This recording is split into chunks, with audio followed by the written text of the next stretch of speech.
Hi guys, இந்த video நம்ம பார்க்க போறது விமான விபத்துகள். இப்போ தொடர்ந்து விமான விபத்து நடந்துட்டே இருந்துச்சு இல்லையா? இப்போ 2024 எண்டுல டிசம்பர்ல ஆரம்பிச்சு தொடர்ந்து 2025 ஸ்டார்ட் ஆனதுக்கு அப்புறம் கூட தொடர்ந்து விமான விபத்துகள் நடந்துட்டே இருந்துச்சு. அது ஒரு சீசன் மாதிரி. எப்பவுமே ஒரு ட்ரெயின் ஆக்சிடென்ட் நடந்துச்சு அப்படின்னா அதை தொடர்ந்து ட்ரெயின் ஆக்சிடென்ட் நடந்துட்டே இருக்கும். சமீபத்தில் நிறைய விஷயங்கள்லாம் பார்த்தோம் இல்லையா? அந்த மாதிரி இந்த விமான விபத்தும் அப்படிதான். ஒரு இடத்தை கேள்விப்படும் போது அங்க நடக்குது இங்க நடக்குது அப்படின்னு சொல்லிட்டு ஒவ்வொரு இடமா நம்ம கேள்விப்படுறோம் இல்லையா? அந்த மாதிரி நடந்த ஒரு விமான விபத்து தான் இது. பொதுவாகவே விமானங்கள்ல ஆன் ஏர்ல நம்ம ஃப்ளை ஆகிட்டு இருக்கும்போது ஏதாவது அசம்பாவிதம் நடந்துச்சு அப்படின்னா நம்மளால ஒண்ணுமே செய்ய முடியாது. ஆண்டவனா காப்பாத்தினாதான் உண்டு. அதை தாண்டி இந்த லைஃப் ஜாக்கெட்டு, அப்புறம் இந்த ஏர் ஹோஸ்டர்ஸ் நம்மளுக்கு இன்ஸ்ட்ரக்ஷன் கொடுக்குறது, இதெல்லாம் எங்க என்னை பொறுத்த வரைக்கும் ஒர்க் அவுட் ஆகும் அப்படின்னு பாத்தீங்க அப்படின்னா, ஒருவேளை அந்த பிளேன் வாட்டர்ல லேண்ட் ஆயிடுச்சு அப்படின்னா, ஒரு கடல்லையோ இல்லைன்னா வேற மாதிரி லேக்லயோ லேண்ட் ஆயிடுச்சு அப்படின்னா சர்வைவலுக்கு அட்லீஸ்ட் அந்த லைஃப் ஜாக்கெட் ஒர்க் ஆகும். இப்போ ஃபைட்டர் ஜெட்ல எல்லாம் பாத்தீங்க அப்படின்னா ஜெட் பேக் அப்படின்னு ஒரு சிஸ்டம் இருக்கு. ஸோ அதுல 2 பேரோ 3 பேரோ தான் இருப்பாங்க. ஸோ அந்த ஜெட் பேக் யூஸ் பண்ணி வெளியே வந்துருவாங்க. ஸோ பேராசூட் மூலமா வேற இடத்துல போய் லேண்ட் ஆயிடுவாங்க. தென் அந்த விமானம் விழுந்து நொறுங்கிரும், இல்லைன்னா ஃபயர் ஆயிரும், what ever it is. So அந்த மாதிரி இருக்கும். அப்படி பார்த்தீங்க அப்படின்னா ஒரு சில விமான விபத்துகள்லாம் நம்மளை ரொம்ப மனசு பயங்கரமா பாதிப்படைய வச்சிருச்சு. என்ன அப்படின்னா, தன்னுடைய அன்புக்குரியவர்களை இழந்து நூற்றுக்கணக்கான குடும்பங்கள் கஷ்டப்பட்டது அப்படின்னு நம்ம பார்க்க முடிஞ்சு. ரொம்ப சிரமமா இருந்துச்சு அதே மாதிரி ஒரு விமான விபத்து.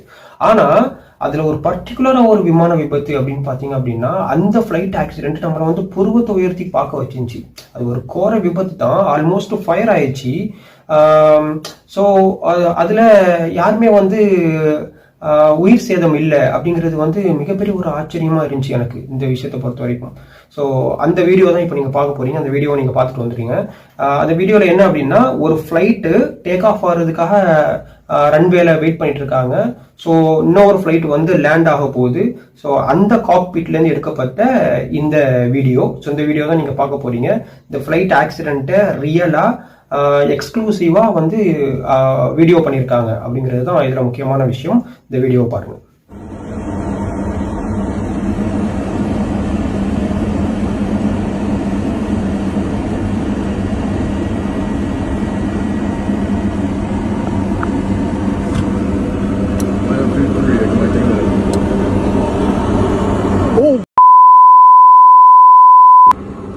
Oh no no no no no!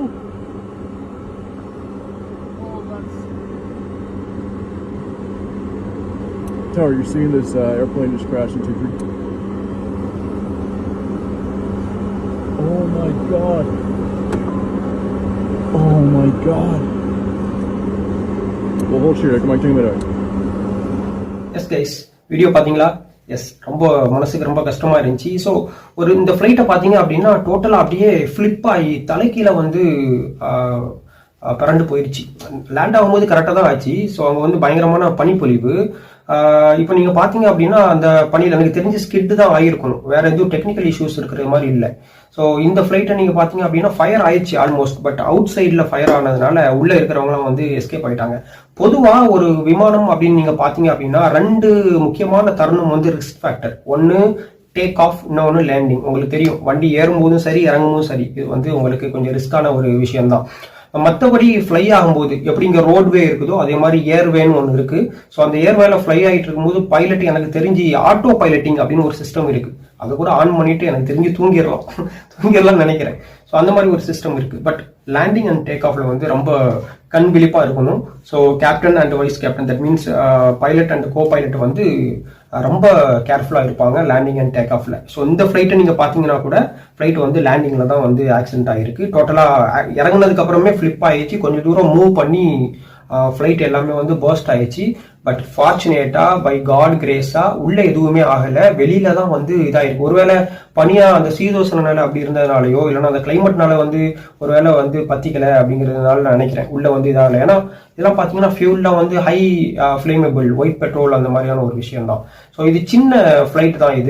இந்த ஃபிளைட்டோட ரகம் என்ன அப்படிங்கறது நம்ம பார்க்க போறோம். ஆக்சிடென்ட் ஆன இந்த ஃபிளைட்ல மொத்தம் 80 பேர் டிராவல் பண்ணிருக்காங்க. இதுல 76 பேர் பேசஞ்சர், 4 பேர் வந்து க்ரூ ஃப்ளைட்டோட பணியாளர்கள். இந்த விமானம் ஆக்சிடென்ட் ஆனதுக்கு அப்புறம் பாத்தீங்க அப்படின்னா ஒரு 15 பேருக்கு வந்து காயம். அதுல வந்து ஒரு 3 பேருக்கு பலத்த காயம், ஹெவியான ஒரு இன்ஜரி அப்படின்னு சொல்லப்படுது. அதுல ஒருத்தவங்க வந்து குழந்தை. ஆக்சிடென்ட் ஆன உடனே இமீடியட்டா மீட்பு குழு போய் எல்லாரையும் வந்து மீட்டு இமீடியட்டா பக்கத்தில் இருக்கிற ஹாஸ்பிட்டலுக்கு அங்க இங்க கொண்டு போய் சேர்த்துட்டாங்க அப்படிங்கிற தகவல் நம்மளுக்கு கிடைச்சிச்சு. ஸோ இந்த ஃபிளைட்டோட ரகத்தை பத்தி பார்க்கலாம், ப்ரொஃபைல் பத்தி பார்க்கலாம். இந்த ஃபிளைட் வந்து டெல்டா ஏர்லைன்ஸ் வந்து ஆப்ரேட் பண்றது, டிஎல் அப்படிங்கிறது ஃபிளைட்டோட கோடு. ஸோ இந்த ஃபிளைட்டோட ரகம் அப்படின்னு பாத்தீங்க அப்படின்னா பம்பாடியர் மாடல் நம்பர் CRJ 900 அப்படிங்கிற ரகத்தை சேர்ந்த ஒரு ஃபிளைட். இது வந்து 90 சீட்டர் தான். இந்த ஃபிளைட் சின்ன ஃபிளைட் தான், ஒரு 36 மீட்டர் லென்த் இருக்கும். ஸோ இந்த ஃபிளைட்டை பார்த்தீங்கன்னா இது வந்து ரீஜனல் ஜெட். இந்த ஃபிளைட்டோட டைப் வந்து ரீஜனல் ஜெட். இது வந்து கனடால மேனுஃபேக்சர் பண்ணப்பட்டது. நேஷனல் ஆரிஜினே வந்து கனடா தான். ஸோ ஆக்சிடென்ட்டுமே அங்கே தான் நடந்துச்சு. ஸோ இது பம்பாடியர் ஏவியேஷன் அப்படிங்கிறவங்க தான் மேனுஃபேக்சர் பண்ணியிருக்கிறாங்க. மொத்தம் 924 ஃபிளைட் இது வரைக்கும் பில்ட் பண்ணப்பட்டிருக்கு, அதாவது இந்த பம்பாடியர் ரகத்துல. ஸோ இந்த ஃபிளைட்டோட நம்பர் ஆக்சிடென்ட் ஆச்சு இல்லையா, இந்த ஃபிளைட்டோட நம்பர் பாத்தீங்க அப்படின்னா DL4819. இதுதான் இந்த ஃபிளைட்டோட நம்பர். இது வந்து மின்னபோலிஸ் செயின்ட் பால்ல இருந்து நம்ம Canada Pearson airport, Toronto Pearson ஏர்போர்ட்ல வந்து லேண்ட் ஆகும்போது தான் இந்த ஆக்சிடென்ட் வந்து நடந்துச்சு. ஸோ இப்போ பாக்குற நீங்க வீடியோ, இப்போ பார்க்க போற வீடியோ அப்படின்னு பாத்தீங்க அப்படின்னா இந்த ஃபிளைட் உள்ள ஆக்சிடென்ட்டுக்கு அப்புறம் எடுத்த ஒரு வீடியோ.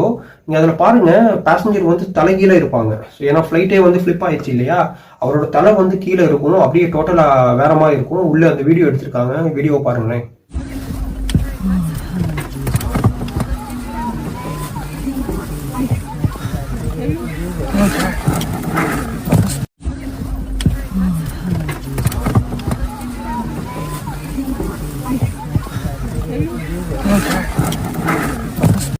பயங்கரமா இருந்துச்சுல. ஓகே, இந்த தருணம் வந்து எப்படி இருந்திருக்கும், ஐயோ அந்த இடத்துல நாம இருந்தா எப்படி இருந்திருக்கும் அப்படின்னு சொல்லிட்டு உடம்பெல்லாம் வந்து சிலிர்த்துருது. யாருக்குமே இந்த நிலைமை வரக்கூடாது, ரொம்ப மோசமான ஒரு விஷயம். இதே மாதிரி ஒரு ஹாலிவுட்ல ஒரு படம் எடுத்திருக்காங்கன்னு நினைக்கிறேன். படம் பேர் எனக்கு சரியா ஞாபகம் இல்லை, பார்த்த ஞாபகம் இருக்கு. ஸோ அதே மாதிரி நடந்திருக்கு ஹாலிவுட் படத்துல, அதையும் மிஞ்சின ஒரு விஷயமா இருக்கு. பட் இது வந்து நம்ம வந்து சொல்லவே முடியாது இல்லையா, எப்படி இவ்வளவு பேர் காப்பாற்றப்பட்டாங்க அப்படிங்கிறது வந்து ஆண்டவங்க கையில தான் இருக்கு.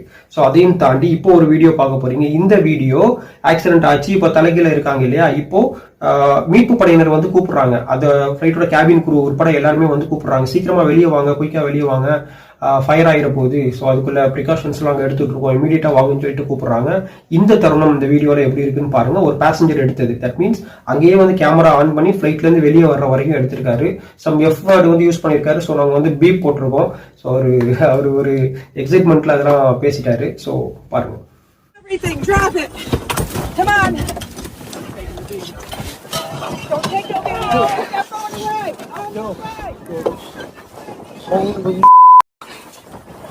Holy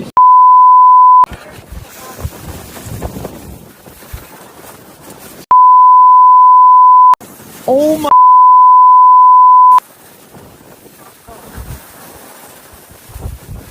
yo, I was just on oh my god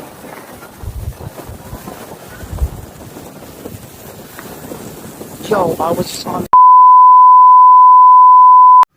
பாத்தீங்கல்ல. So எவ்வளவு கொடூரமா இருக்குல்ல, அவரோட மனநிலை எப்படி இருந்திருக்கும் அப்படிங்கிறது தான்.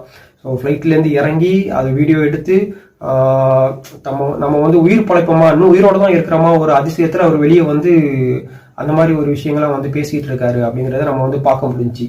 இன்னொரு விமான பயணி வந்து அவரோட பாயிண்ட் ஆஃப் வியூல பேசவே முடியாத அளவுக்கு ஹஸ்கி வாய்ஸ்ல, எப்பா நாங்க உயிர் படைச்சிட்டோம், மறுபடியும் ஆக்சிடென்ட் இருந்திருக்கு அப்படின்னு சொல்லிட்டு அவரோட மொபைல்ல வந்து ஒரு வீடியோ எடுத்திருக்காரு.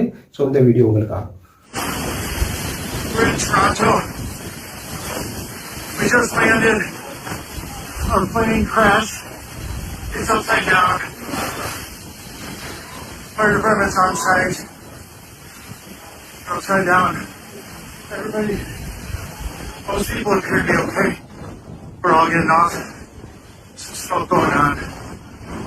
கைஸ், நான் ஏற்கனவே சொன்ன மாதிரி ஆன் ஏர்ல நம்ம ஒண்ணுமே செய்ய முடியாது. ஆக்சுவலி நம்ம ப்ரெடிக்டிங் பண்ண முடியாது. ஏர் ஹோஸ்டஸ் வந்து இந்த விண்டோ சீட்ல, அதுவும் அந்த எமர்ஜென்சி லேண்ட்ல வந்து உட்கார வைக்கிறது எங்க அப்படின்னு பாத்தீங்கன்னா அந்த ரோல வந்து யாரை உட்கார வைப்பாங்கன்னா ஓரளவுக்கு விவரம் தெரிஞ்சவங்க தான். ஸோ அது வந்து ரொம்ப ஏஜ்டு பர்சனாகவும் இல்லாம சைல்டாகவும் இல்லாம ஓரளவுக்கு அடல்ட்ரி பர்சனை தான் வந்து உட்கார வைப்பாங்க. ஏன் அப்படின்னா ஏதோ சப்போஸ் ஃபிளைட்டோட இன்ஜின்ல ஏதாவது கோளாறு இல்லைன்னா தீ விபத்து ஏற்பட்டுச்சுன்னா இமீடியட்டா இன்ஃபார்ம் பண்ணுங்க, அந்த மாதிரி இன்ஸ்ட்ரக்ஷன்லாம் கொடுக்கறத நான் பார்த்துருக்கிறேன் ஃப்ளைட்டை ட்ராவல் பண்ணும்போது. அதுவும் சாத்தியம், அது சொல்லும்போது நம்ம வந்து பைலட்டுக்கு இன்ஃபார்ம் பண்ணும்போது நிறைய பெரிய பெரிய விபத்துலாம் வந்து தவிர்க்கப்பட்டிருக்கு அப்படிங்கறத நம்ம ஹிஸ்டரியில பார்த்துருக்கோம். கைஸ், ஒரு ஃபிளைட் ஆக்சிடென்ட் ஆனதுக்கப்புறம் டெஃபினட்டா ஒரு ஏர்கிராஃப்ட் இன்வெஸ்டிகேஷன் அப்படின்னு ஒரு விஷயம் வந்து நடக்கும்.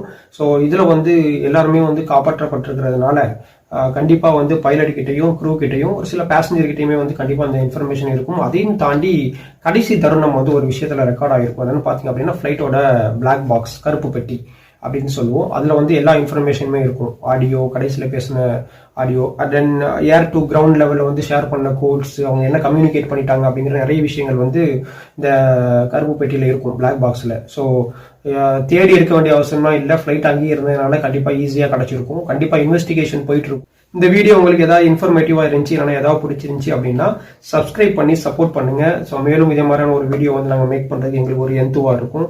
ஸோ இதே மாதிரியான ஒரு நல்ல வீடியோவோட மீண்டும் உங்களை வந்து சந்திக்கிறேன். பை.